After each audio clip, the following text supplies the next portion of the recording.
నువ్వు పూర్ణ హృదయంతో నీ దేవుని ప్రేమించాలి. ఇది ప్రధానమైన ఆజ్ఞ. నువ్వు దీవించబడాలంటే నెంబర్ 2 ఏంటంటే నిన్ను వలే నీ పొరుగు వారిని ప్రేమించాలి. ఈ ఆజ్ఞని మించిన ఆజ్ఞ బైబిల్లో ఎక్కడా లేదని. ఎంత గొప్ప మాట చూడు. ఈ ఆజ్ఞని మించిన ఆజ్ఞ బైబిల్లోనే లేదంట. ఒకసారి ధర్మశాస్త్రం అంతా నువ్వు చదివితే ఒకే ఒక ఆజ్ఞ అందులో ఇమిడి ఉంటుంది. ఏంటంటే నిన్ను వలే నీ పొరుగు వారిని.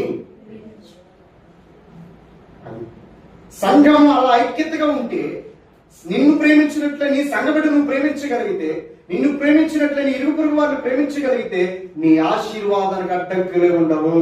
లేకపోతే నువ్వు ఎంత సంపాదించినా బూడిదలో పోసిన పన్నీర్లాగా మారిపోతూ ఉంటుంది. డబ్బు నిలబడదు.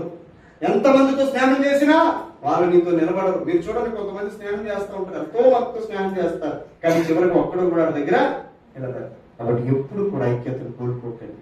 ఎందుకంటే ఐక్యతలోనే